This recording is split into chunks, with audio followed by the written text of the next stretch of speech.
নমস্কার, 1 মিনিট নিউজে আপনাদের স্বাগতম। কলকাতায় পুলিশ এবং সেনাবাহিনীর মধ্যে একটি সাধারণ ট্রাফিক লঙ্ঘনের ঘটনা এখন বড় বিতর্কের কারণ হয়ে দাঁড়িয়েছে। মঙ্গলবার ২রা সেপ্টেম্বর ২০২৫ এর সকালে প্রায় ১১টায় কলকাতার ব্যস্ত রাইটার্স বিল্ডিং মোড়ে একটি সামরিক ট্রাককে কলকাতা ট্রাফিক পুলিশ আটক করে।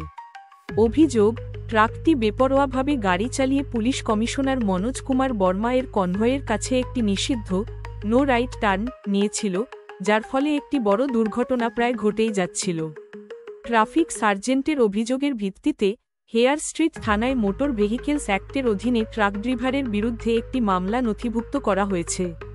এই ঘটনার পর পুলিশ এবং সেনাবাহিনীর ঊর্ধ্বতন কর্মকর্তারা ঘটনাস্থলে পৌঁছান। কলকাতা পুলিশ এই ঘটনার সিসিটিভি ফুটেজও প্রকাশ করেছে, যাতে প্রমাণ করা যায় যে ট্রাক ড্রাইভার ট্রাফিক নিয়ম লঙ্ঘন করেছে। তবে সেনাবাহিনী এই অভিযোগ অস্বীকার করে বলেছে যে তাদের গাড়ি কোনো নিয়ম ভাঙেনি।